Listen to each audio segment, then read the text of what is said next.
या ठिकाणी आज आपण मला निमंत्रित केलेलं आहे आणि तुकाराम विजयनिमित्त जो उत्सव आपण साजरा करत आहात त्याचा एक भाग होण्याचं सौभाग्य आपण माझ्या पत्रात टाकलेलं आहे. त्यामुळे मी आपली अगदी मनपूर्वक आभारी आहे. गणेशाच्या मंदिरामध्ये आलेलो आहोत. सुरुवातीला गणेशाची वंदना करते. ओम गं गणपतये नमः. वक्रतुंड महाकाय सूर्यकोटि समप्रभ निर्विघ्नं कुरु मे देव सर्वकार्येषु सर्वदा. श्री कृष्णार्पणमस्तु.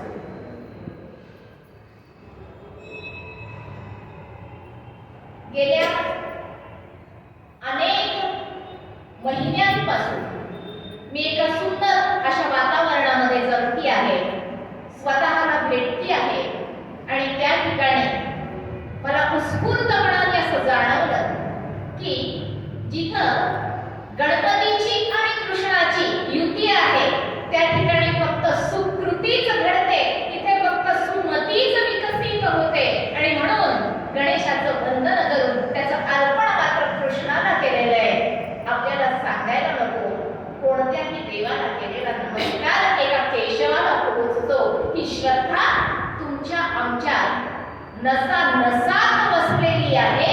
हे भारतीय संस्कृतीचं सगळ्यात मोठं आणि प्रमाण असं सत्य आहे. आणि म्हणूनच संतांनी जे सांगितलंय जनी जनार्दन, अहो हे रामकृष्ण जर आमच्या नसा नसातून वाहत असतील तर मग अगदी स्वाभाविकपणानं या जनांमध्येच आपल्याला जनार्दन सापडेल. आणि म्हणून या सगळ्या जनार्दनांना अगदी मनापासून वंदन करते आणि अनुमती मागते.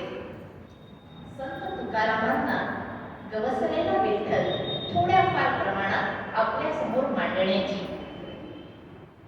व्याख्यान विषयाला सुरुवात करण्यापूर्वी मला तुम्हाला सांगायला आवडेल, मला इथे येण्याचा आनंद का झाला. कारण या ठिकाणी ज्या काळात खुर्च्या टाकल्या जात होत्या, सतरंज्या अंथरल्या जात होत्या, त्या काळापासून माझ्या विद्यार्थी दशेपासून वरद गणेश मंदिरामध्ये या सभागृहामध्ये यायचं आणि मन लावून पाठीमागे बसून व्याख्यानं ऐकायची, त्याची टिपणं काढायची. हे मी मन लावून केलेलं आहे. आणि मला वाटतं जे म्हटलं जातं ना, प्रत्येक कर्म आपलं फळ घेऊन येतं. हा आजचा कार्यक्रम, ही आजची वरद गणेशची सेवा मला त्या कर्माचं फळ वाटते. आणि म्हणून मी त्या वक्त्यांना आधी वंदन करते. मी या ठिकाणी मन लावून ऐकलेलं आहे प्राचार्य शिवाजीराव भोसले यांना. मी या ठिकाणी मन लावून ऐकलेलं आहे प्राचार्य राम शेवाळकर यांना. आणि मला कळत गेलं की याच माणसांनी माझ्या मनावरती वक्तृत्वाचे संस्कार केलेले आहेत. आणि म्हणून माझ्या त्या वाददैवतांना मी अगदी मनोभावे प्रणाम करते. आजचा माझा विषय सुरू करण्यापूर्वी वक्तृत्वाचे संस्कार म्हणजे काय असतं, वाणीचे संस्कार म्हणजे काय असतं, मोठा आनंद आहे मला. विद्येच्या देवतेच्या मंदिरामध्ये वाणीच्या देवतेची उपासना घडणार आहे. आणि म्हणून प्रामाणिकपणानं सांगते, इथून पुढे मी माझी नसेल. माझं सर्वस्व मी वाणीच्या देवतेला, देवी सरस्वतीला अर्पण करते आणि तिला विनंती करते, हे माय माऊली, जे काही सांगण्यासाठी म्हणून तू आज माझी इथे योजना केलेली आहेस ना, त्याचा ताबा तू घे आणि जे काही तुला बनवायचं असेल ते बनवून घे. आम्ही काहीतरी तयारी करून येतो. पण प्रामाणिकपणे सांगतो, मला जे गेले कित्येक दिवस वाटत होतं आज स्पष्टपणानं कळलं, माणूस पूर्व तयारी करू शकतो, पूर्ण तयारी करू शकत नाही. आणि म्हणून जमेल तितकी पूर्व तयारी मी करून आलेली आहे.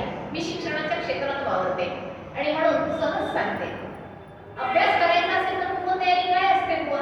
आम्ही सुरुवात करतो टेबल खुर्चीपासून, पुस्तकं गोळा करण्यापासून, वह्या घेण्यापासून, पेन घेण्यापासून, पण अभ्यास बाकी असतो. मला वाटतं आज माझी तेवढीच पूर्व तयारी फक्त झालेली आहे. पण आपण जनी जनार्दन आहात, त्याच्यामुळं जे काही चुकेल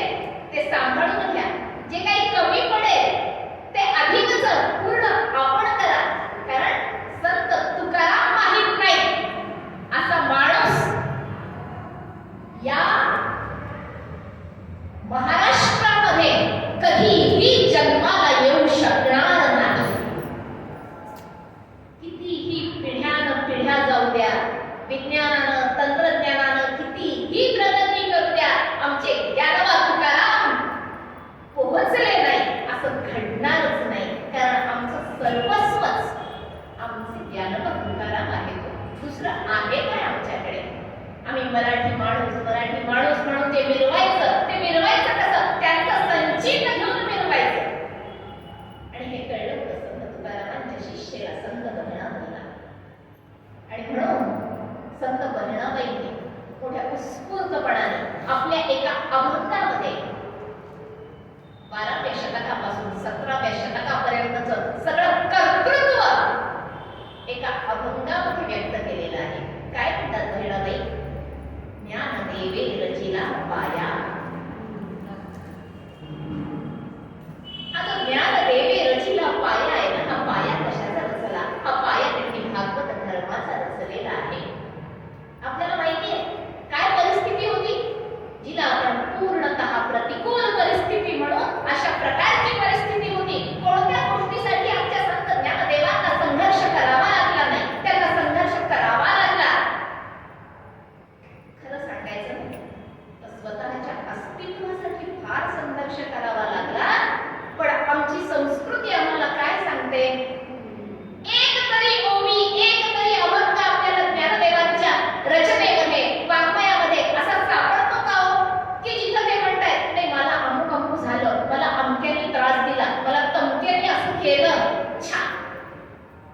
आमचे ज्ञानदेव तर अखिल विश्वासाठी फसायलाच मागतात.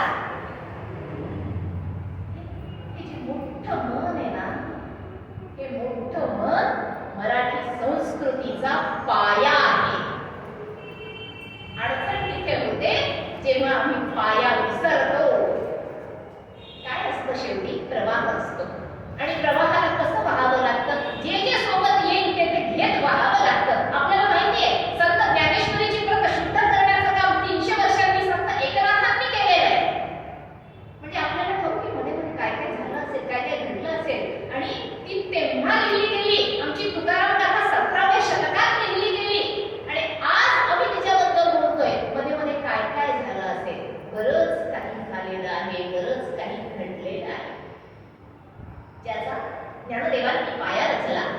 नामदेव ज्याचे किंकर झाले, जनार्दनी एकनाथ खांब दिला भागवत. आमचे संत एकनाथ त्याचे खांब झाले. का झाले? हा एकमेव संत असा आहे ज्याला प्रपंचही करता आला आणि परमार्थही साधता आला.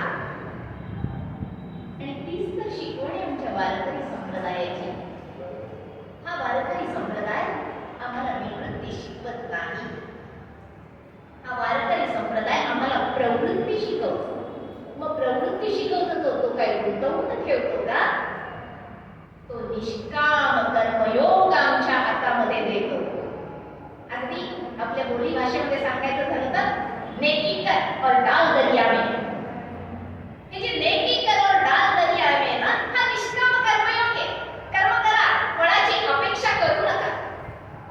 अलीकडच्या काळामध्ये ही जी पुढची पिढी आहे ना, ही पुढची पिढी आमच्याशी मन लावून भांडते. आई तू काही पण सांगते. जर मी अभ्यास केला, मला मार्क्स मिळाले नाही तर तुला चालेल का? अगदी ठेवणीतलं शस्त्र काढल्यासारखं आमची मुलं आम्हाला प्रश्न विचारायला लागतात. आम्हाला त्यांना सांगावं लागतं नाही चालणार. ती म्हणते मग तुला फळ पाहिजे की नाही? तिला सांगावं लागतं ते फळ कशाचं देऊ नकेल. तू तुझ्या परीने 100% प्रयत्न केलेस याचं. तू जर मला 100% प्रयत्न करताना दिसू दे आणि तरीही तुझा निकाल नापास येऊ दे, मी तुझ्या पाठीमागे ठामपणाने उभी राहील, कारण तू प्रयत्न केलेस. पण तू प्रयत्न न करता असेल हरी देई खाटल्यावरी असं म्हणणार असेल तर मी श्यामची आई होईल. आमची श्यामची आई जसं श्यामला पकडून पाण्यामध्ये टाकायला त्याच्या मित्रांना सांगत होती ना, आज त्या श्यामच्या आईची गरज आहे. आमचे संत तुकाराम सगळ्या समाजाच्या अंधश्रद्धांवर प्रहार करत विज्ञानाची दृष्टी देत होते ना. आज आमच्याकडे विज्ञानाची दृष्टीच काय हो, विज्ञानाची सृष्टी आहे. आज आमच्या हातात AI आहे, आर्टिफिशियल इंटेलिजन्स. आणि मग माणसाला वाटायला लागतं काय प्रगती केली आहे मी साहित्याची आहे. मी कायम सांगत असते आमच्याकडे 2 + 2 = 4 होऊ शकत नाही. ते काम गणिताचं आहे. गणिताने गणिताचं काम करावं. आमच्याकडे 2 + 2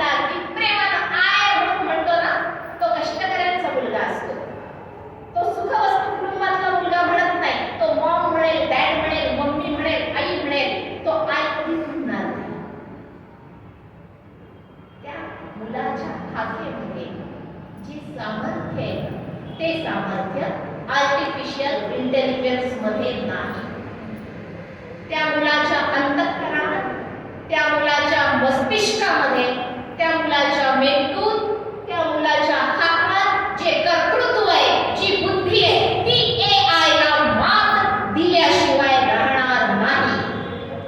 हे आमच्या समाजाचं आजचं वास्तव आहे.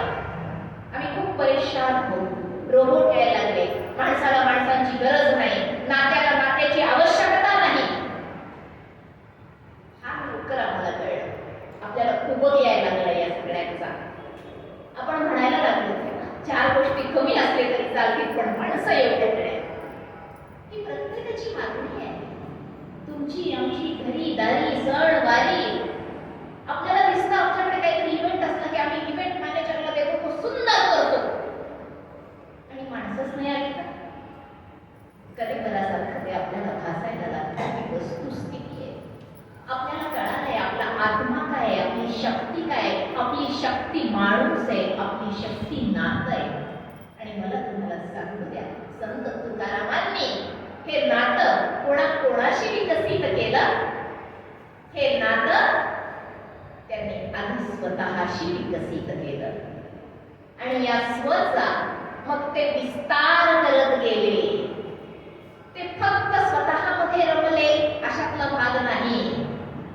ते फक्त स्वतःतच रमले असते, एका खोलीतच बसले असते, एका डोंगरावरच बसले असते, स्वतः फक्तच पाहिलं असतं. पोराचं तिकडे काही होऊ द्या, मी आपला विठू विठू विठू विठू करत बसलो असतो. मग जसं म्हणतात ना, संत टाळकुटे होते तसे ते झाले असते.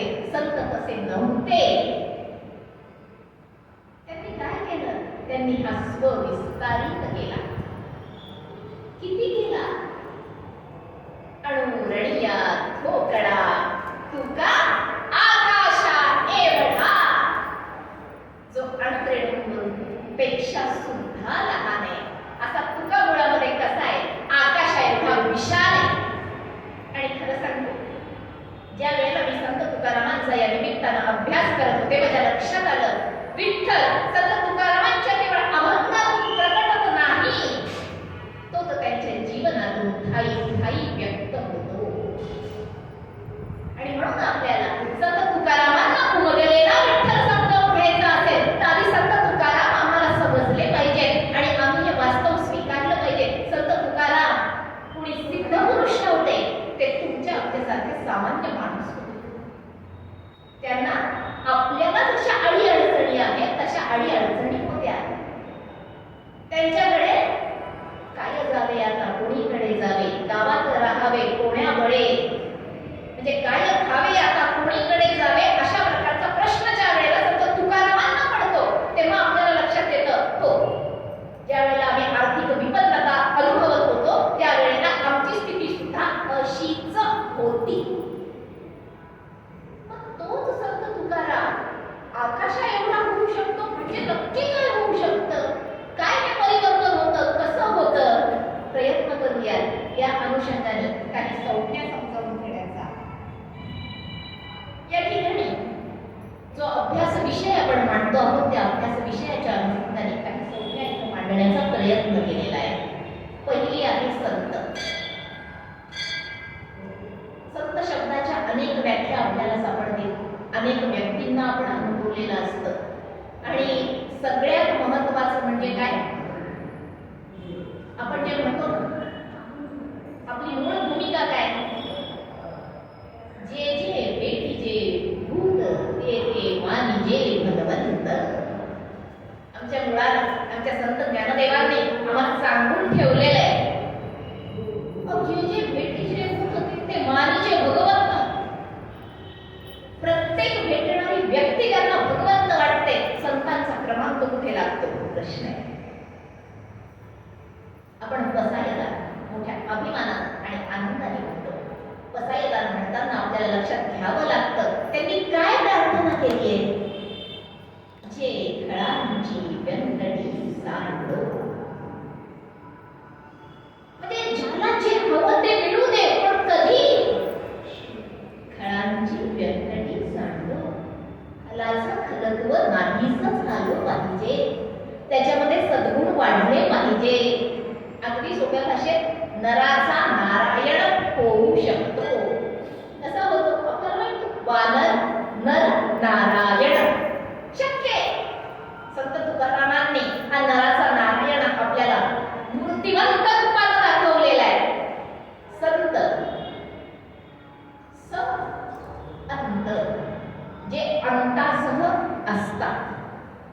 म्हणजे काय?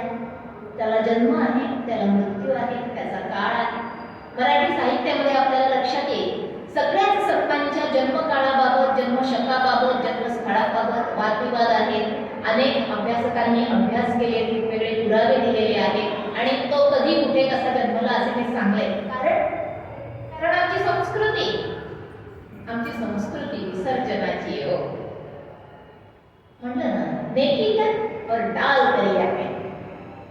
आम्ही कधी पेटेंट घेत बसलो नाही. आमचा अजिंठा वेरूळ लेणी इतकं जगप्रसिद्ध आहे, पण आम्हाला माहितीच नाही ते कोण हे कलाकार कोण होते, कोणत्या राजाच्या काळात झालं हे आम्ही सांगू शकतो, पण त्यांनी प्रत्यक्षात केलं त्यांचं नाही कुछ नाही. गंमत म्हणून तुम्हाला सांगते, एकदा आम्ही एका सहलीला गेलो होतो आणि तिथे एकाने आम्हाला सांगितली गोष्ट गंगूबाईच्या सुनेची. मी त्यांना म्हणलं, का तुम्ही जी काही गोष्ट सांगितली त्यात सगळा त्याग तो सुनेने केलाय, त्या सुनेचं नाव काय? ते म्हणे माहित नाही, ही गोष्ट अशीच सांगितली जाते. म्हटलं मग गंगू तेलाचं क्रेडिट एवढंच की ती त्याची सून आहे. आमची परंपरा आहे, विसर्जनाची परंपरा आहे आणि काही हरकत नाही, आम्हाला आनंद आहे त्याच्यात. पण जग सुद्धा तसं असावं लागतं, जग तसं नाही. आपण पाहतोय आज काय युद्ध चाललंय, काय क्रौर्य चाललंय आणि मग आम्हाला हे सांगावं लागतं नाही आम्ही पेटेंट घेऊ, आम्ही हळदीचं पेटेंट घ्यावं लागतं. कारण कालानुरूपता संस्कृतीमध्ये यावी लागते. आम्ही जेव्हा संत शब्दाचा विचार करतो तेव्हा आम्हाला त्यातले सद्गुण अभिप्रेत असतात आणि तुकाराम बीजेला आपण कार्यक्रम करतोय.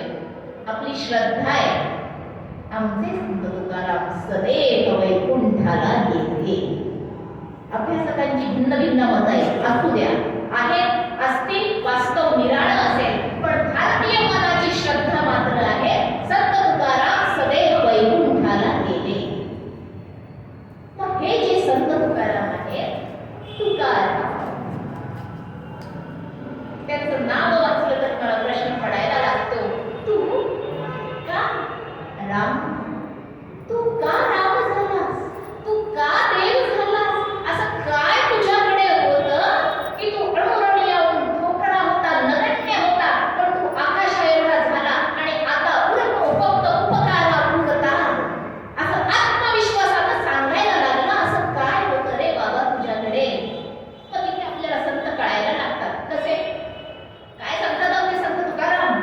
आमचे संत तुकाराम सांगतात, आम्ही वैकुंठवासी आलो याची कारणासी, बोलिले जे ऋषी साच भावे वर्तावया. आमच्या ऋषीमुनींनी जे काही सांगून ठेवलेलं आहे त्याचं प्रतिपादन करण्यासाठी, ते तुमच्यापर्यंत पोहोचवण्यासाठी आम्ही या ठिकाणी आलेलो आहोत आणि काही काळाला दराला वाटेल अशा पद्धतीने आम्ही सांगणार आहोत. म्हणजे तो काळ जर आपण पाहिला ना तर आमच्या संत तुकारामांनी केलेलं सामाजिक जागरण आणि आमच्या संत रामदासांनी केलेलं राजकीय जागरण अक्षरशः सगळा समाज ढवळून काढलेला होता. कोण म्हणतं संत समाजाकडे पाठ फिरवून बसलेले असतात? उलट संतांनी स्वतःमध्ये विकसित केलेलं जे सामर्थ्य असतं ना, ते सामर्थ्य समाजाला दिशा देत असतं. ही वस्तुस्थिती आहे आणि आपला भारत युगानुयुग हे वास्तव अनुभवत आलेला आहे. ज्या कलियुगाची तुम्हाला आम्हाला भीती वाटते त्या कलियुगात सुद्धा तो आहेच. ठिकठिकाणी आपल्याला त्याचा प्रत्यय यायला लागतो. फक्त काय करावं लागतं माहितीये? काय जमलं होतं संत तुकारामांना, त्यांना जमलं होतं. माझे गुरु आलेले आहेत डॉक्टर मंगेला वैष्णव मॅडम, अगदी मन लावून मी त्यांना वंदन करते. या ठिकाणी ज्यांच्याकडे मी मराठी शिकले, BA तृतीय वर्षाला मी असताना संत तुकारामांचे 75 अभंग हा विषय अभ्यासाला होता. ते 75 अभंग अभ्यासाला होते आणि तिथून जोडी लागलेली आहे. मोठा आनंद आहे.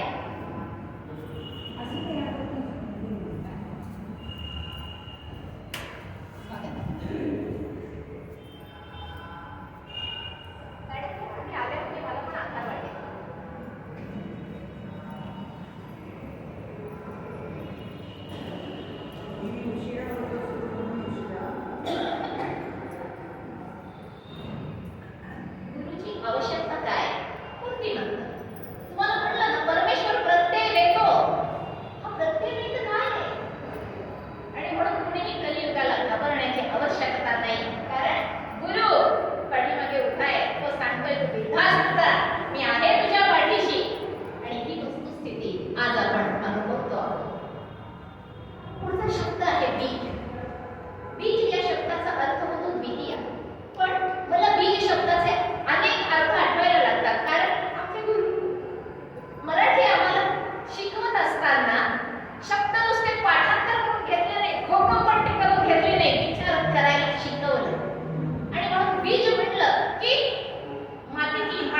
सर्जन असतं, त्याच्यात शक्ती असते, ती व्यक्त झाली की मग आपल्याला त्याचं भव्य दिव्य रूप दिसायला लागतं.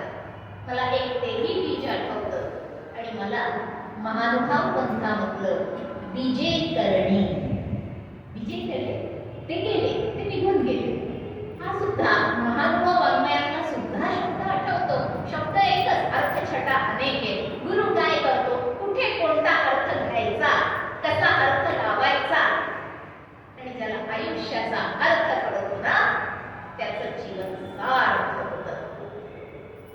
अन्यथा शब्दांच्या सगळ्या भ्रमामध्ये आपण वावरत राहतो. शब्दांनी माणसं जोडता येतात, शब्दांनी माणसं जोडता येतात. संत तुकारामांनी शब्दांच्या बाबतीत जे सांगितलेलं आहे, आम्हा घरी धन शब्दांची करते. हे शब्द वापरायचे कसे? शब्द रत्नांसारखे वापरायचे का शब्द सुई चाकू सारखे वापरायचे? ते ज्याच्या त्याच्यावर अवलंबून आहे. आणि म्हणून जे म्हटलं जातं ना, काय म्हटलं जातं, माहिती आणि ज्ञान यात फरक आहे. माहिती भरपूर असेल पण वापरायचं कुठे हे ज्याला कळतं तो ज्ञानी. वापरायचं कसं, केव्हा, कधी, कारण विजडम इज डिफरंट.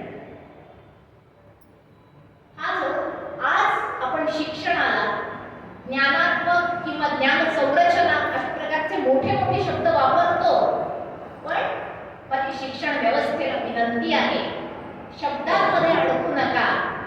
अर्थ मुलांच्या मनापर्यंत पोहोचू द्या. साधं कळलं तरी चालेल, पण त्याला सृजनशील होऊ द्या. सगळी भाषिक कौशल्य त्याच्या अंगामध्ये येऊ द्या. हे बीज जे आहे ना ते तिथे सुफळ होतं जेव्हा आमची ती फुलं पानं फुलायला लागतात, बहरायला लागतात. आणि मग कारण भाषा जी येते ती भाषा शब्द घेऊन येत नाही, ती विचार घेऊन येते, ती मूल्य घेऊन येते. मूल्य व्यक्त करता. मग ही मुलांमधनं जर मूल्य व्यक्त होत असेल, संस्कृती व्यक्त होत असेल, तर आम्ही किती सखोल विचार केला पाहिजे आपल्याला लक्षात येतं. आणि तेच आम्हाला सांगते आमची अभंगवाणी. मोठी सुरेख व्याख्या आहे, मला फार आवडते. जी भक्त पावत नाही ते अभंग. त्या अभंगाने मराठी समाजाला, मराठी साहित्याला, मराठी संस्कृतीला आणि भारतीय मनाला अभंग ठेवलेला आहे. आम्ही शिवरायांचा स्वयंभू महापुरुष म्हणून गौरव करतोच. जिजाऊच्या या पुत्राचा आम्हाला अभिमान आहेच, पण त्याला साथ देणारं समाज मन कुणी तयार केलं होतं? ते संतांनी तयार केलं होतं. कारण निष्काम कर्मयोग आपण म्हणतो, होता जीवा म्हणून वाचला शिवा. अहो आज कोणी स्वतःचं साधं प्रेम कोणाला काढून द्यायला तयार नाही, वस्तुस्थिती. आणि तो काळ असा होता, माणसं जीव टाकायची. का टाकायची? काय होतं? मग आमचं काय चुकतंय तपासावं लागेल. आणि मला वाटतं आपण संत तुकारामांचा जेव्हा विचार करतो तेव्हा फक्त त्यांचं चरित्र काय काय घडलं या घटना नाही, आमच्या शिक्षणानं, आमच्या संतवाणीनं, आमच्या अभंगवाणीनं आम्हाला विचार करायला शिकवलंय, आम्हाला काळाच्या प्रश्नाची उत्तर द्यायला शिकवली आहे. सुदैवानं आम्ही त्या संस्थेशी संबंध सांगतो ज्या संस्थेत गोविंदभाईंनी काळाशी लढत आपल्या प्रदेशाचा विकास कसा करायचा असतो याचं सूत्र शिक्षणाच्या माध्यमातून दिलेलं आहे. आणि म्हणून मला माझ्या सरस्वती वन शिक्षण संस्थेचा विलक्षण अभिमान.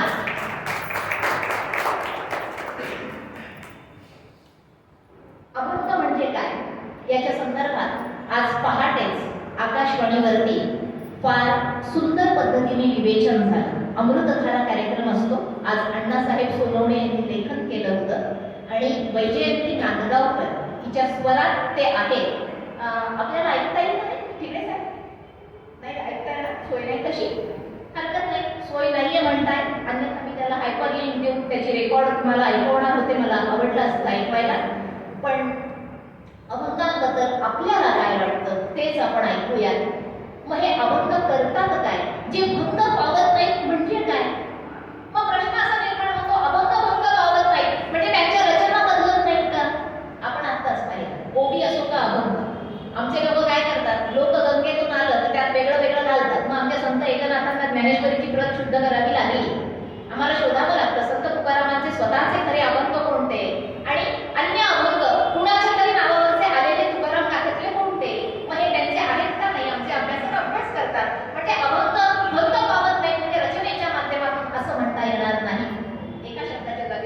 ठेवता येतो, अनुकरण करता येऊ शकतं, करू नये हे शहाणपण. अभंगाने भंग पावत नाही ते काय? अभंगाने भंग पावत नाही ते चैतन्य.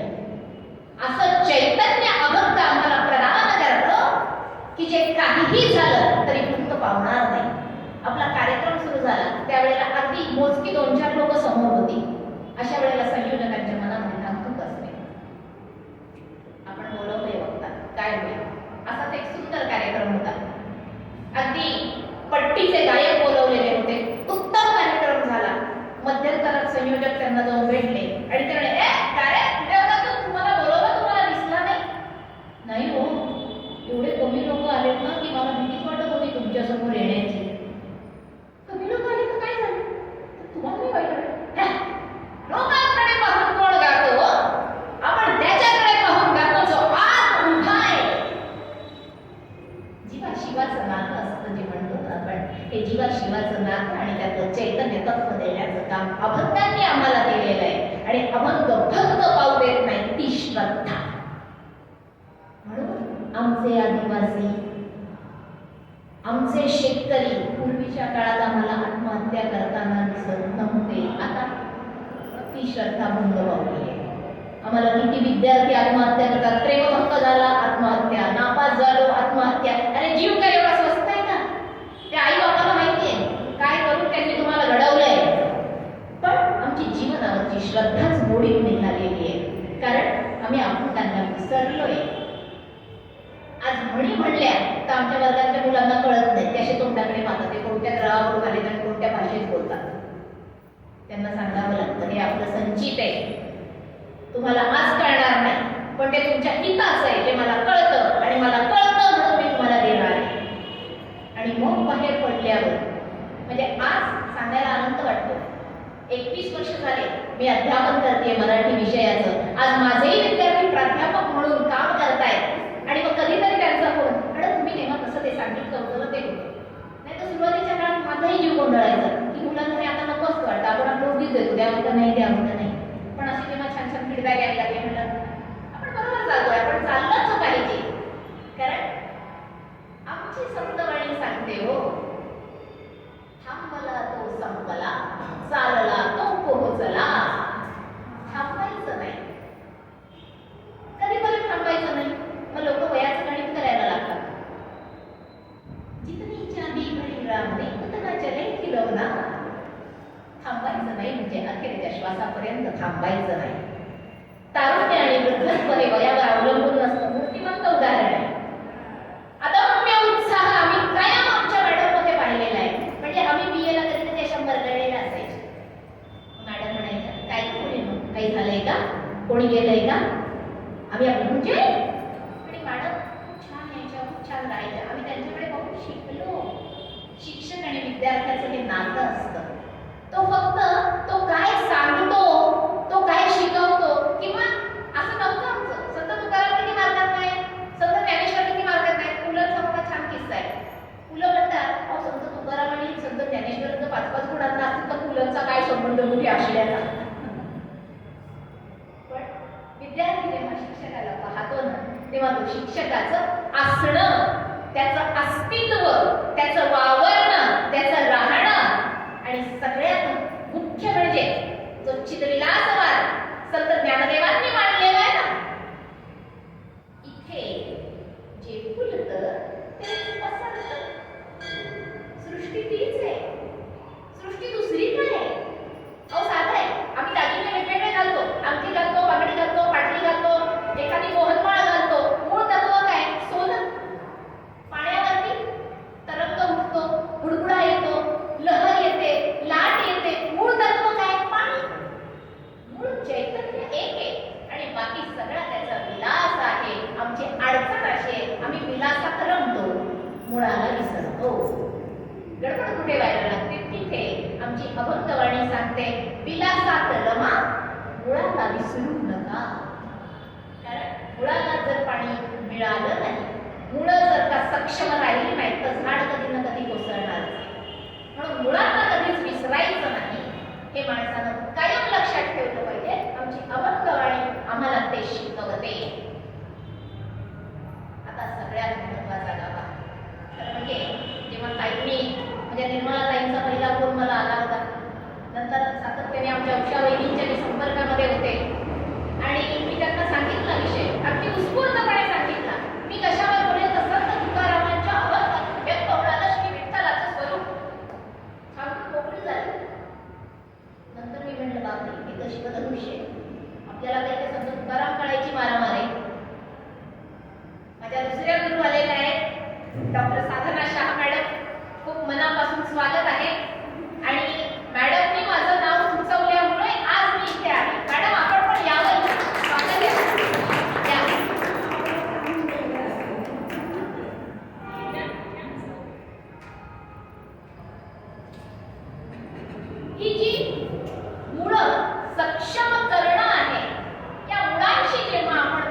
यांनी श्री विठ्ठल एक महासमन्वय हा ग्रंथ लिहिलेला आहे. आणि या ग्रंथामध्ये हा विठ्ठल सगळ्यांना व्यापून घेऊन, सगळ्या दिशा व्यापून, आपण जे काही परिकथांमधून सुद्धा 7 समुद्र, 7 पाताळ, 14 भुवन असं सगळं ऐकत असतो ना, या सगळ्यांना व्यापून दशांमुळे पुरणारा म्हणजे तो कोण, तो विठ्ठल आहे. आणि हा विठ्ठल आमच्या संतांना कसा भावला, मोठं सुरेख लिहिलंय. ते जे वापरलेत ना शब्द, रामचंद्रजी चिंतामण ढेरे, मला आनंद वाटेल सांगायला. त्यांची पहिली ओळख मला करून दिली माझे इतिहासाचे गुरु महामहोपाध्याय कैलासवासी ब्रह्मानंदजी देशपांडे सरांनी. त्यांनी जी पुस्तकांशी आमची मैत्री करून दिली, शब्दांशी आमची ओळख करून दिली ना, आज जगतोय आम्ही त्या शिकवणीवर. ती वस्तुस्थिती आहे. काही शब्द वापरलाय, विठो पालवित आहे. आता हा जो विठो पालवणार आहे कसा आहे, मोठं सुरेख लिहिलंय, तसंच्या तसं वाचून दाखवते. गेली 8 शतकं, तेव्हा 8 शतकं आता जास्त झाली आहे, गेली कित्येक शतकं लक्षावधी मराठी मनांवर प्रेमाचं अधिराज्य गाजवणारा पंढरपूरचा श्री विठ्ठल जसा भक्त भाविकांना पालवतो आहे, तसाच तो शोधक अभ्यासकांनाही पालवतो आहे. ज्ञानदेवांनी त्याला विश्व सौंदर्यातून अनुभवलं आहे. नामदेवांनी त्याला प्रेम स्वरूप मानलं आहे, तर तुकोबांनी त्याला रंजल्या गांजल्या जीवांचा सखा सोयरा म्हणून स्वीकारलं आहे.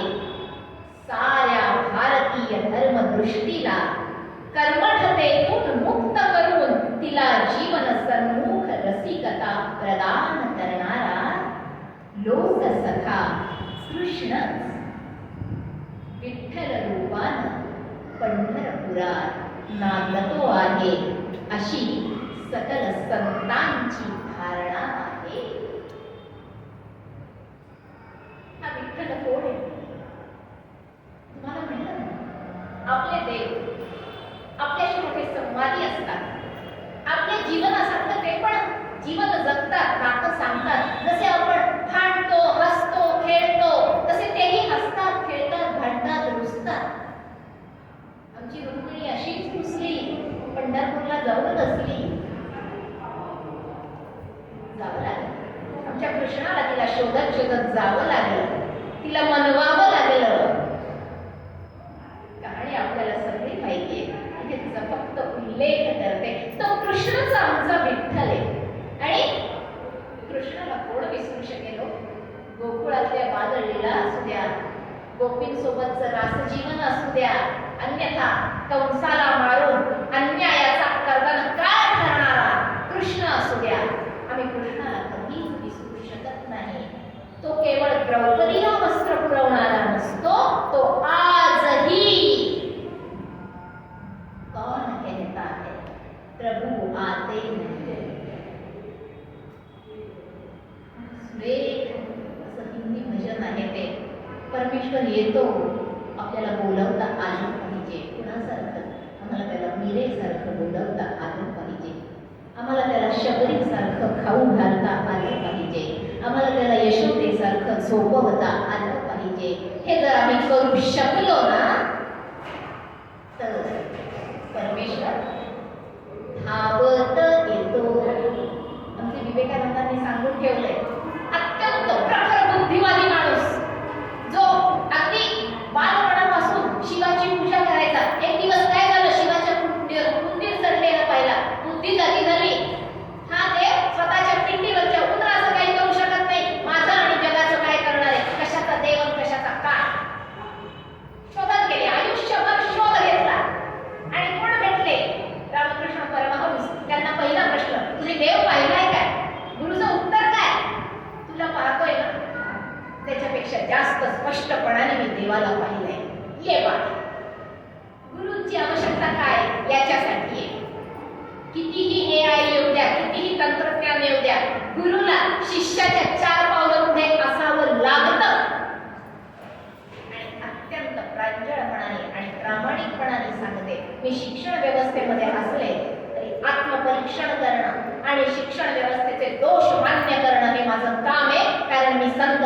आणि त्याचा वारसा सांगणारी आहे. आमचे विद्यार्थी आज का येत नाहीत वर्गात? आमचे गुरु तितके तयार नाहीत. आमची शिक्षण व्यवस्था तितक्या चांगल्या पद्धतीने गुरूंना तयार करू शकली नाही. खरं म्हणजे शिक्षक आणि गुरु हे दोन शब्द फार निराळे, यांचा भावार्थ फार निराळा आहे, पण शिक्षण व्यवस्थेनं याच्यावर विचार केलाच पाहिजे. दुर्दैवानं ज्या NEPचा आम्ही गौरव करतो आहोत, गौरवा करतो, ते चांगलं आहे, पण कधी आम्ही चांगल्या रीतीने त्याची योजना केली तर. आणि आम्ही जर विचार करत असू आमचा विद्यार्थी पास कसा होईल असे आम्ही NEPच्या माध्यमातून सोपे पेपर काढणार असू ना, सामान्य नागरिकांना आज वरद गणेश मंदिराच्या माध्यमातून माझं नम्र आवाहन आहे, जागे व्हा. आमची मुलं कोणत्या तरी कोचिंग क्लासमध्ये जाऊन शिकतील, आमची मुलं कोणत्या तरी गाईड वापरून लिहितील आणि पास होतील या भ्रमात राहू नका. त्यांचे कागद नक्की पास होतील, पण तुमची मुलं आयुष्यात नापास झाल्याशिवाय राहणार नाही. त्यांनी पास व्हायचं असेल तर त्यांना शाळा महाविद्यालयांच्या पायऱ्या चढाव्या लागतील, त्यांना वर्गात बसावं लागेल, त्यांना गृहपाठ स्वतःला करावा लागेल. हे पारंपरिक आहे, पण हेच खरं आहे. कारण आम्ही जेव्हा हाताने लिहितो ना, तेव्हा अक्षरांचं ते वळण आमच्या मेंदूला घडवत जातं. ही वस्तुस्थिती आहे. आम्ही टक टक टाईप करतो तेव्हा आमच्या हातांना वळण पडत नाही. आम्ही काय टाईप केलं, प म्हटलं का, क म्हटलं का, ट म्हटलं, राम लिहिलं का, रावण लिहिलं नाही. आणि म्हणून मला रामातला आणि रावणातला भेद नाही कळते. संतांनी तो समाजाला करून दिलेला आहे. हा पुढे नेणं तुमचं आमचं काम आहे. आमच्या संत तुकारामांची वही 13 दिवसांनी सुद्धा जशीच्या तशी बाहेर आली, ही आम्ही गोष्ट स्वीकारतो. त्याचा अर्थ काय लावला माहिती? त्याचा अर्थ आहे लोकगंगेने त्यांचे अभंग तारले. कोणी कितीही विरोध केला तरी मुळात इतकं सामर्थ्य होतं की लोकांना ते आपलंसं करावंच वाटलं. लोकांनी त्याचं पाठांतर केलं, लोकांनी ते पुढे आणलं. संस्कृतीचं हे संचित पुढे नेण्याचं काम तुमचं माझं आहे. आपल्या पुढच्या पिढ्यांना कदाचित कळत नसेल, कदाचित वयानुसार ते थोडंसं भ्रात्यपणा करत असतील. आम्हाला पण घरी म्हणतात, आई तुला काहीच कळत नाही. Yes boss, you are right.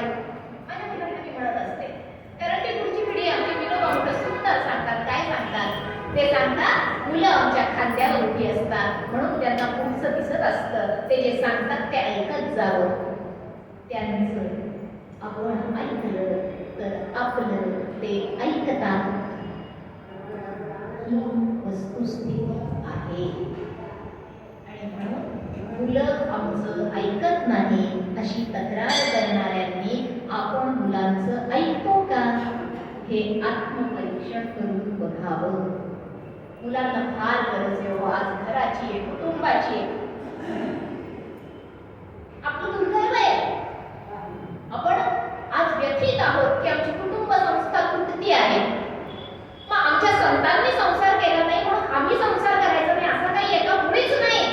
अहो, त्यांनी व्यक्तिगत संसार केला नाही, पण त्यांनी विश्वाचा संसार केला आहे. आम्ही हे कधी समजून घेणार?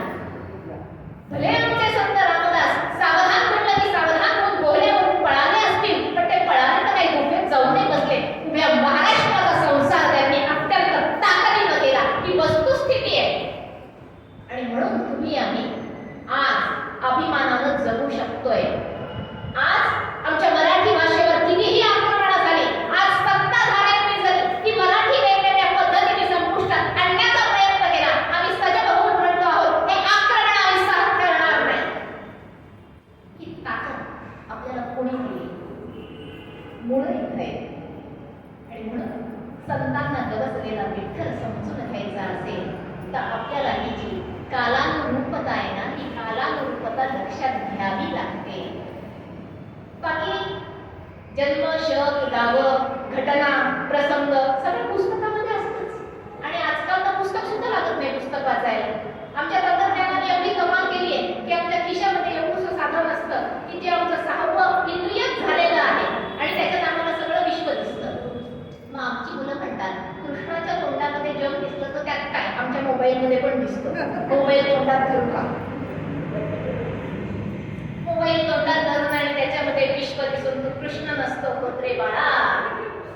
हे आईला सांगता आलं पाहिजे, हे आईला सांगता आलं पाहिजे, हे आईला ठसवता आलं पाहिजे.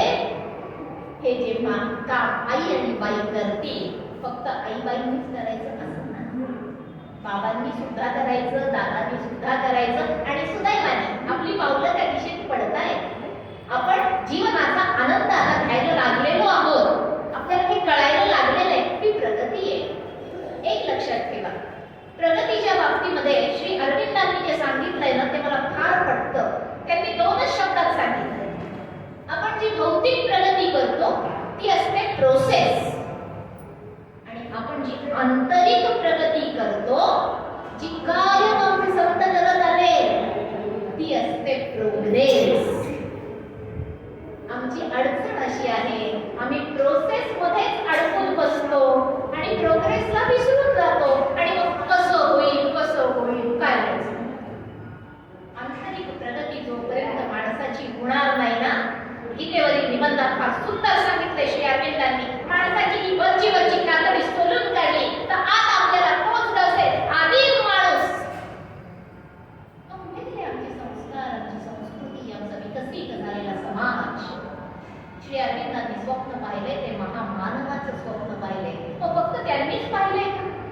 इथं येते नराचा नारायण होऊ शकतो अद्वैत तत्वज्ञाने, की तू देव पहावया गेलो देव होऊन गेलो, देव बघायला गेलो आणि देवच होऊन गेलो. ही जी अनुभूती आहे ना, त्या अनुभूतीमध्ये ते सगळं तत्व आहे. अडचण अशी आहे, आम्ही विसरतो. आणि आम्ही विसरलो की प्रत्येक वेळेला आठवण द्यायला काळामध्ये कोणाला यावं लागतं. आठवा रे. आमच्या मारुतीरायांना सुद्धा अशी आठवण द्यावी लागत होती, कारण त्यांच्या खोडकर स्वभावामध्ये त्यांना शाप मिळाला, विसरशील. पण आमचे जांबुवंत त्याच्या पाठीमागे होते.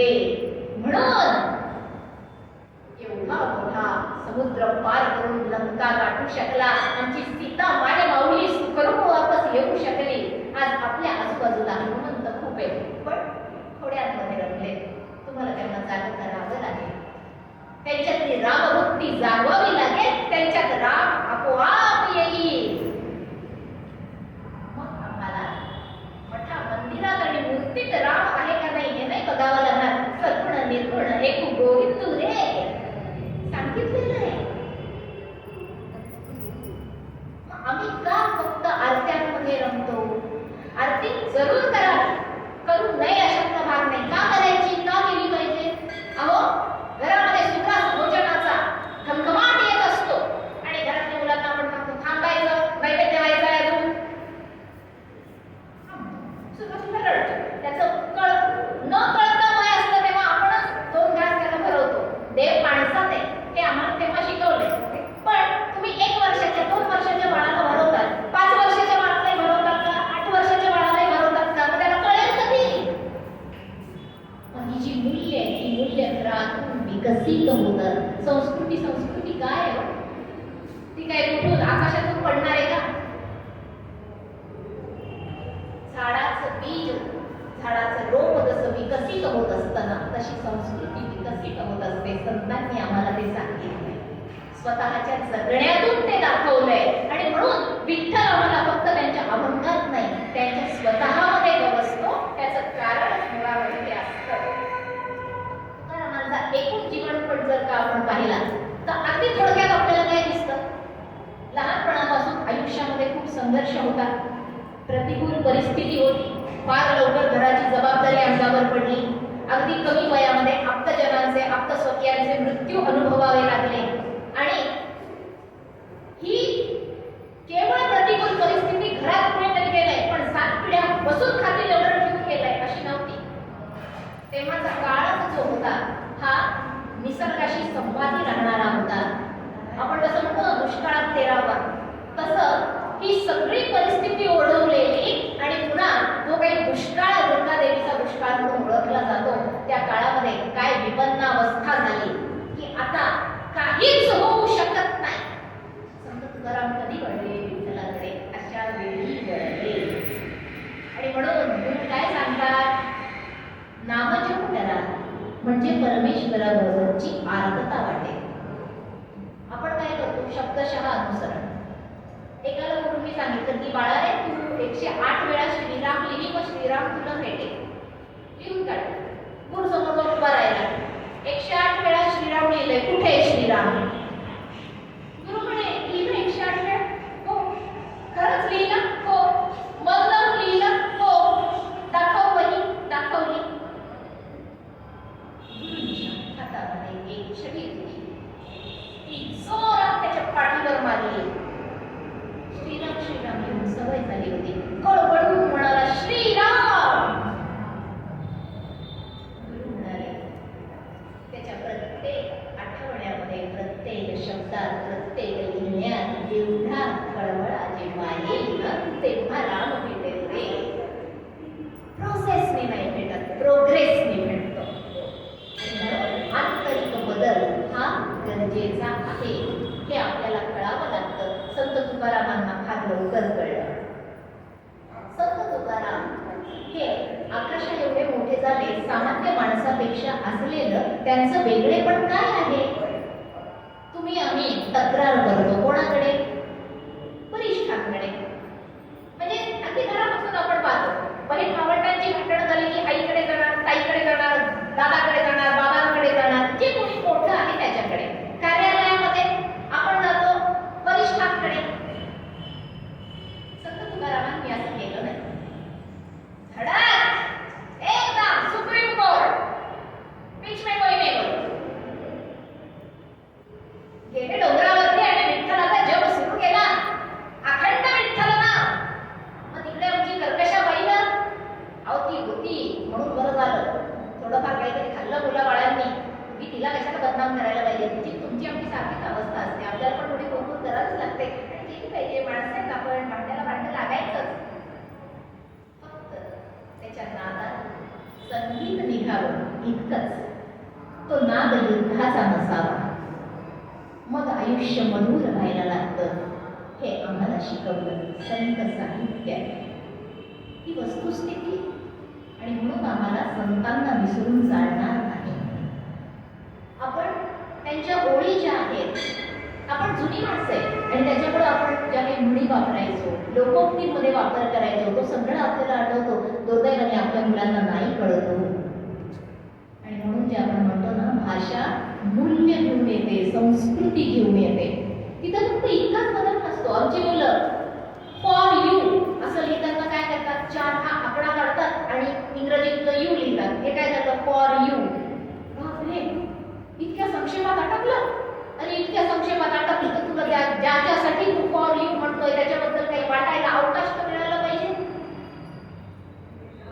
नाहीच मिळाला तर कसं काय वाटेल? अडचण तिथे. आपण जे म्हणतो ना, भाषा नीट वापरा, व्यवस्थित वापरा. का वापरायची?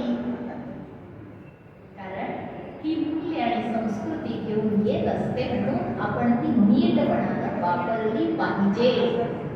आणि म्हणून कसंही लिहिलं, काहीही बोललं, आम्हाला कोणतीही भाषा कुणी भाषांतरित करून देते. गुगलचं भाषांतर वाचलं तर चक्कर येते आम्हाला. बापरे, हे काय चाललंय असं करतात.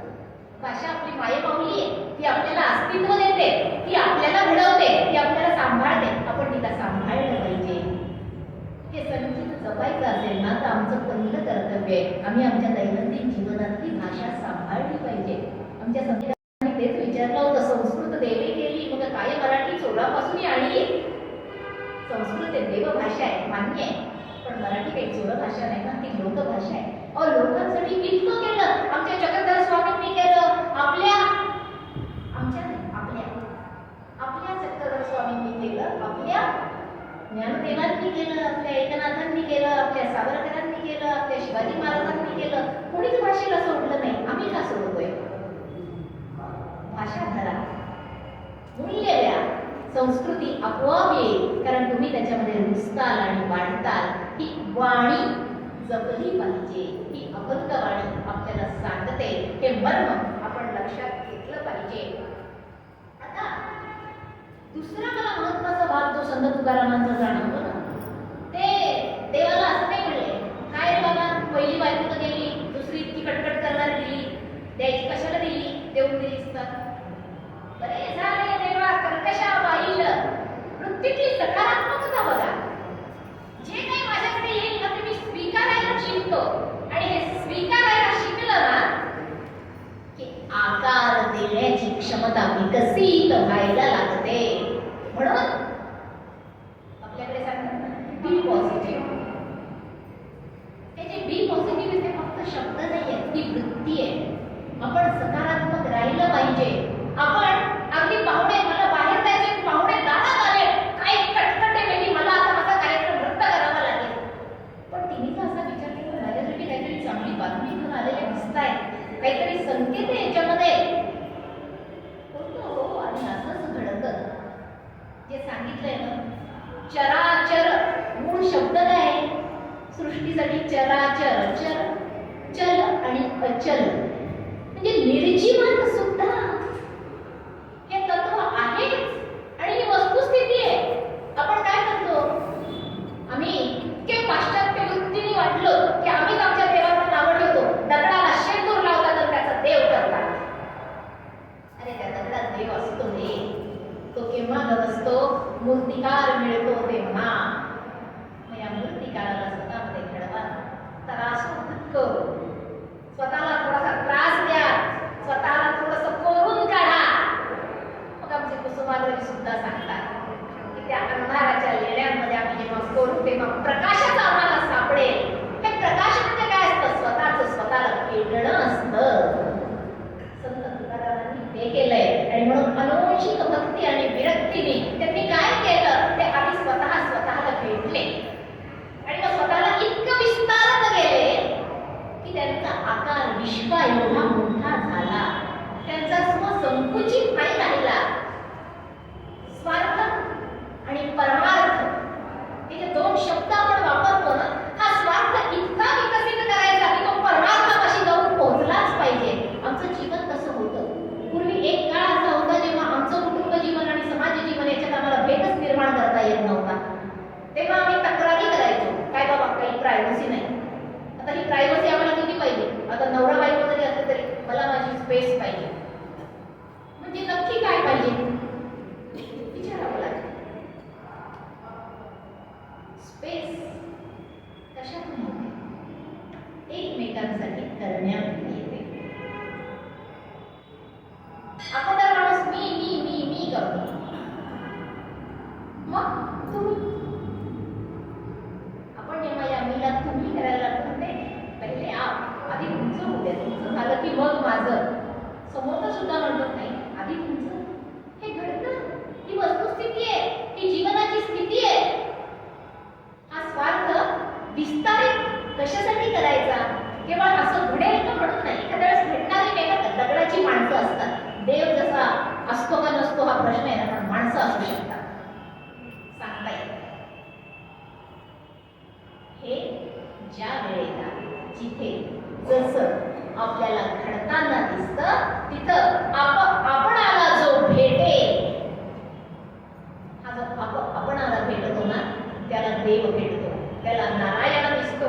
आणि त्या मार्गानं जे संत तुकाराम गेलेले त्याच्यासाठी काय करावं लागतं? त्याच्यासाठी करावं लागतं अदा करुणा करा करीत असे धावा या मग सोडवा लव करी. त्याला विनंती करावी लागते. आपण संकटामध्ये रमतो, रमलंच पाहिजे, आनंदित असतो, असलंच पाहिजे. पण आपल्याला माहिती असतं परमेश्वर आम्हाला याच्यापेक्षा काहीतरी वेगळं पाहिजे. खरं म्हणजे आधी ते ऐकायची सोय नाही. नाही तर परवा ना आपण व्हॉट्सअपचं नावं ठेवतो, पण अनेक गोष्टी त्याच्यावर छान येतात. मी असा एक लहान मुलाचा व्हिडिओ मस्त पाहिला होता, इतकं छान म्हणलं, एवढंसं वाढेल, AI क्रिएटेड असेल पण छान म्हणलंय त्यांनी. जिंदगी आपको दुख देगी, आप साफ साफ मना कर देना, मुझे नहीं चाहिए. एवढंच वाढ आपल्याला सांगताय. आयुष्य तुम्हाला दुःख देईल पण तुम्ही त्याला नाकारा. याचा अर्थ काय? याचा अर्थ आयुष्याकडे सकारात्मक दृष्टी.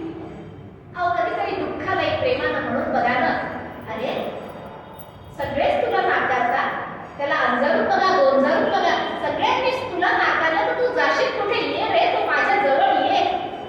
आमच्या कुंतीने मागितलं होतं दुःख. का मागितलं? कारण तिला माहिती होतं दुःख माझ्या जवळ असेल तर परमेश्वर माझ्या जवळ असेल, आणि परमेश्वर जवळ असण्यासारखं दुसरं सुख काय? दुःख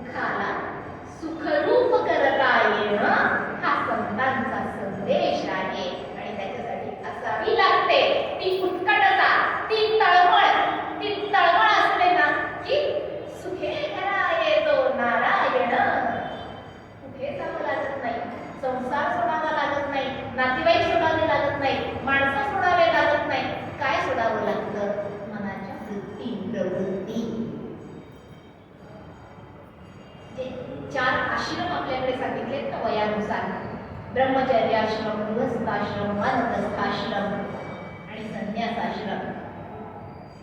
मग आजच आपण फक्त असेल हीच अडचण आहे का? नाही. आमचे संत तुकाराम सांगतात, आवा चालली पंढरपुरा, वेशी पासून आली घरा. चालत आलेलं आहे. जे काही आहे ते परंपरेपासून चालत आलेलं आहे. आता जे फार त्रास आहे आणि आपणच असेल काही समजायचं कारण नाही आहे. स्वतःला स्वीकारा. एकदा आपण स्वतःला जेव्हा स्वीकारलं ना, मग तिथे आपल्याला कळतं ना याच्यात जरा सुधारणा झाली पाहिजे. एखादा म्हटलं मीठ कमी झालं आणि आम्ही तुम्हाला नेहमीच मीठ जास्त लागतं, डॉक्टरांनी सांगितलं तुम्हाला कमी खा म्हणून कमी टाकलंय. अरे किती समजतं, चुकलंय तर म्हण ना, राहिलं, विसरलं, कमी पडलं, काहीतरी झालं असेल. पण अडचण अशी व्हायला लागली, आम्ही चुकीची समर्थनं करायला लागलो. ही सवय आपल्याला सोडता आली पाहिजे. चुकीचं समर्थन करू नका. चुकत नाही असं कळत नाही, सगळेच चुकतात. माझे सत्याचे प्रयोग काय करतात आमचे राष्ट्रपिता सांगतात आम्हाला, ते कसे चुकत गेले, कसे घडत गेले. आपण तर लेकरं आहेत त्यांची, आपण चुकलंच पाहिजे, पण सुधारलं पाहिजे. ती सुधारत गेलं ना, ती सुधा अमृत हातामध्ये येतं. अभक्तवाणी अमृतवाणी होते. अभक्तवाणी भंग न करणारं काहीतरी निर्माण होते. ती काय होते? तुमच्या आमच्यामधलं चैतन्य होते. आणि मग आपल्याला कळायला लागतं यांना नवसलेला विठ्ठल कसा आहे. सुंदर ते ध्यान उभे विटेवरी, कर कटावरी ठेवो निया. आणि मग डोळे मिटले तरी आम्हाला विठ्ठल दिसायला लागला. इथं सुद्धा त्यांनी काय म्हटलंय, तुझा म्हणे आता तरी कृपादान पाऊले समान दावी डोळा. कृपा काय, तुझं दर्शन घडते देवा. एकदा तू भेटला ना की मग बाकी मला काही लागत नाही. ही जी आर्तता आहे, ही आर्तता वाढली तर आरतीला असतो. आरती म्हणजे ताटं ओवाळणं, टाळ फुटणं, पटपट काहीतरी करणं. आता दुर्दैवाने असे दिवस आले की गणपतीच्या 10 दिवसात सुद्धा 10 दिवस आरती करताना आमचे पोरं येत नाही. आम्हाला पण कधी कधी वेळ मिळत नाही आणि आम्ही पाहिजे बाबा गणपती म्हणतो आणता ताटा मांडा, नंतर पाहत पण नाही माझ्याकडे, मला माणसासारखंच वागवतात. म्हणणार की गणपती आणि मग तो आपल्याला पती देतो. अरे मला कसं वागवतात, बाकीच्यांना कसं वागवतात, मग जनी जनार्दन येणाऱ्याला प्रेमानं भेटा, सगळ्यांचं स्वागत करा. काही अडचणी असतील मोकळेपणानं सांगा. मन मोकळं झालं की आकाश स्वच्छ होतं आणि स्वच्छ आकाशाखाली सुरक्षित समाज राहतो. त्याला सीमारेषा नसतात. भाषांच्या, वेशभूषांच्या, दिशांच्या, संस्कृतीच्या. माणूस इथून तिथून एक आहे. माणूस